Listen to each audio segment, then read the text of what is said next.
Alright, so I'm going to try to have a conversation here with the followers of however many we have, 35, 36. Yeah, I'm recording this. As my wife looks at me like I'm stupid because I'm talking straight to the car, you know? I'm just having a conversation with the car. How many of y'all have conversations with your car? Come on. No, it's pretty cool. You have a conversation with your car, you make it feel comfortable, and it gets you from point A to point B.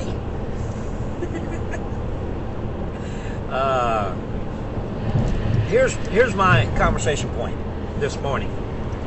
Me and Dawn have been staying at different hotels, different price ranges. We stayed at hotels that are $200, $300 a night. We've been trying to stay at most hotels that are under $100 while we're doing this transporting. But we do go to places like the beach that, yeah, it's going to cost a little bit more, but we'll stay there for 2 or 3 nights and we'll make it worthwhile. Now, we have not tried Airbnbs yet, and when we start doing some longer stays, Airbnbs will probably be a good thing to do, because I've looked them up, and a lot of Airbnbs actually have prices that are low, even lower than hotels in that same area, and then their cleaning fee is only for the one time. So in other words, if you stay one night, they have a cleaning fee that they attach to it, so it may be $90 a night, but the cleaning fee is $60, so you're really staying at $150, then you add the taxes, you're up to $170, $180. Okay, where the advertisement is $90. So that's where you run into some situations, and the Airbnbs are more expensive because you stay only one night or 2 nights. No, if you stay 5 nights, then you only have one cleaning charge on quite a few of them, I've noticed, and the rate becomes a lot cheaper than if you would stayed at a hotel. And the amenities that you get with an Airbnb are great. I mean, lots of them that we've seen have washer and dryers, definitely the Wi-Fi, definitely the TV, definitely all these other things that a regular hotel has, but you also get the capabilities of having a kitchenette and sink, somewhere to cook something. You've got stove tops in a lot of places, ovens, places like that. So you literally can make a great stay out of one of these places for an entire week, if not 2 weeks or something to that effect, which is great. The thing of it is that we have not stayed at any of them yet. I'm just giving you a heads up on what I've researched and what I've come across. But the thing of it is that what we do want to bring to conversation is the hotels we've stayed in. A lot of times we check to see what features they give, amenities, and one of them happens to be breakfast. And we're not big on breakfast, but we're big on having something to snack on before we go out. And so, yeah, we're looking for that one that has either a waffle, some of them have eggs, scrambled eggs, and bacon or sausage, one of the two, or some both. And quite a few of them have biscuits and gravy. And so there's a lot of pluses and minuses behind all what I just got through saying. One of the best, and I'm going to put names out there, one of the best ones I've stayed at, was a Holiday Inn Express. For breakfast wise, Holiday Inn Express had the omelet, the cheese omelet, the ultimate omelet, and a meat omelet. Had 3 different omelets you could choose from. Had scrambled eggs, bacon or sausage choice, had gravy and biscuits, and the biscuits were freshly baked because they came in a package of like the Pillsbury rolled up thing to where you pop it open and you bake from there. Now that's as fresh as you can get in the hotel. Most hotels will never have a kitchen to where they can actually lay out the flour and do it all 100% from scratch, but they can have good freshness like that. But a lot of hotels on their biscuits, they buy this big container that has 48 of them in there, and they're already made. they're just like regular bread. It lasts for 6 or 7 days in that package. So as soon as you open it, no, you got 3 to 4 days to use it. But they're already made, and yeah, they're okay biscuits. But let's be realistic; they're not fresh made, and they're not made by scratch. So they are the least favorites of all biscuits. But in either case, so the Holiday Inn Express had those selections. One of the next ones that comes in comparison to that would be the Best Western and the Best Western Plus. And I really think the Best Western Plus has a little bit more than the Best Western does. The Best Western Plus doesn't have the omelets, but they had the scrambled eggs. They also had bagels. Oh, by the way, so the Holiday Inn Express, it had bagels and other regular things, and cereal, along with waffles, along with pancakes. So that's where it literally had a wide variety. And this was one that was in Texas, right past Texarkana. I think it's New Boston, Holiday Inn Express. It literally was loaded up. And if you're looking for a good breakfast and you're traveling and you're driving by there and it's past 6 o'clock at night, no, if you're trying to drive until 9:30, 10 o'clock at night, go ahead and stop there. You will have a good rest and a good meal in the morning. But the other ones, no, traveling all the way out to Arizona, Washington State, Oregon, we've stayed at a couple Best Westerns, and we've even done a few of them on the East Coast. They've all had real good breakfasts so far, with the choice of scrambled eggs, bacon or sausage, sometimes both, waffle maker. They've not had the pancake. I've never seen anybody else have pancake maker yet, which really surprised me, but that's beside the point because it's a simple machine.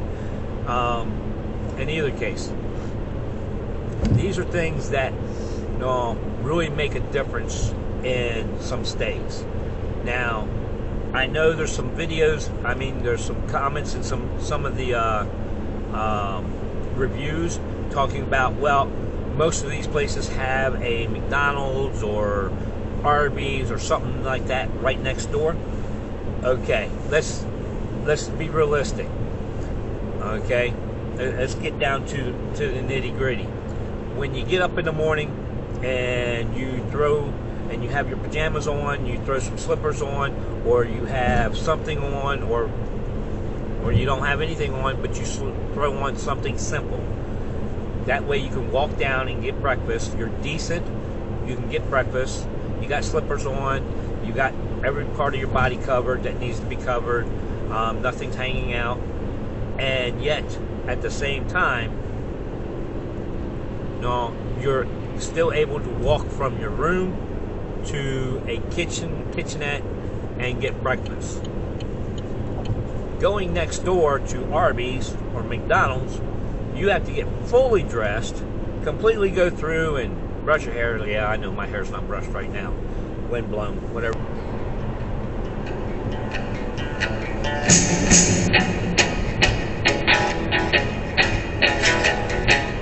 The way you want to look at it. But yeah, so you literally have to get fully 100% ready to leave the hotel. Might as well freaking check out. Okay, and leave, and then go next door and sit there instead of sitting in comfort of your room and catching the morning news or whatever you want to do, run through your phone and do some updates or whatever. Now, you got to go somewhere else where there's a lot of other people walking around talking, and so, yeah, let's be realistic. Is that what you want? When you look up a hotel and it says breakfast and you think, oh, I have to get fully dressed and go next door for it. No. Okay? So, I'm making this video and I'm going to name it off as several of the hotels. Days Inn has been the worst on breakfasts. Literally, cereal and toast. One Days Inn had a waffle maker, but they had it pushed aside and said, oh, we only use that for weekends. You only care about your weekend guests? Okay. All right. So there's where breakfast is at. Now, I know some reviews also had some comments saying, hey, come on, people, be realistic too. You're coming out of a pandemic and all that good stuff. Well, let's be realistic then. Let's think about this. Look up the stock market. You will find out that you have several of the Holiday Inns, Days Inn, hotel. That's what I was trying to look for, the word hotel. Hotels listed, and their markets are going up. So, according to the news broadcast, about a month ago, 2 months ago, watching on one of the news things and news feeds, and it was talking about hotels are now back up to 75% occupancy. Okay, and so they're raising their rates now. All right, let's add the equation together here. They're raising their rates. They're giving less hospitality to the consumer. The complaint is they don't have enough employees. And they're raising their rates, so who are they paying? Because you look at these hotels, and there's been many of them that me and Dawn have stayed in, and they only have 1 or 2 housekeeping people.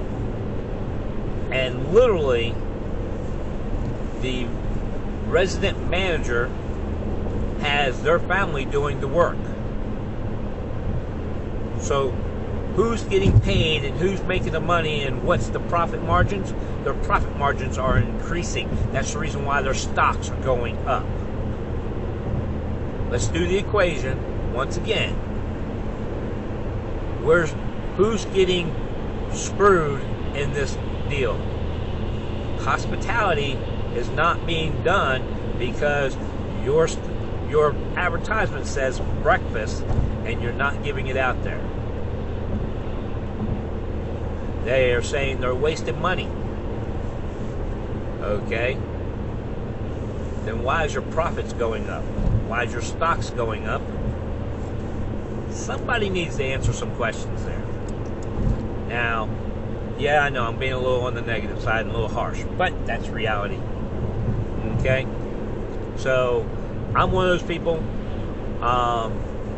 One of the hotels I'm giving only 2 stars for because cosmetically, they had so many things torn up when you went in the door. When you walked in the front door, you could see molding on the wall, scrapes on the wall, scratches on the wall, damaged holes and things like that. Not all the way through, but yet you can see the cracks where a cart or something like that was pushed against the wall and nothing was done to it, and it looks like it's been there for moons upon moons. The pillars outside that holds the canopy are completely dented and been hit several times by automobiles. And then the resident managers park their vehicles up underneath the canopy. Okay, where's the hospitality in that? Make your customers walk around your vehicle. All right, these are the things that I'm trying to point out on why I grade how I grade.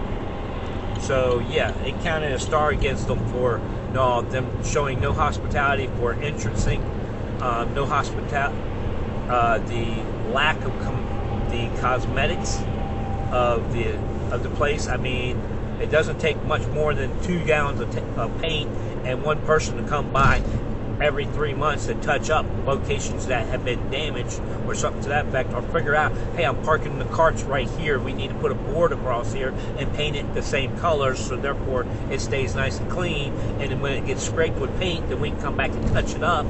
Hey, what does it take? It doesn't take rocket science, I know. So those are some of the things I'm pointing out. Yet at the same time, I counted the breakfast. If you don't have a good breakfast, right there's a basic star taken away. Okay, you advertise a breakfast, then I expect a breakfast. And if it's breakfast that you like, hey, I'm cool with that. But it's not the breakfast I'm expecting. So from here on out, we probably won't book online anymore. We'll call the location and say, hey, what breakfast do you have?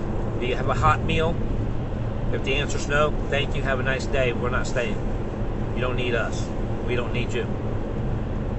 Simple as that. There's way too many other selections out there. And yeah, we sleep in our car enough times that it won't bother us to sleep in the car again. And that way we're fully dressed to walk into McDonald's next. Okay? So let's be realistic. Yeah, I know, I use the word realistic a lot. There you go, there's a drinking game. How many times do I say realistic? But there you go. There's you a couple of things in reference to different ways of grading hotels, where we stay at, and things like that.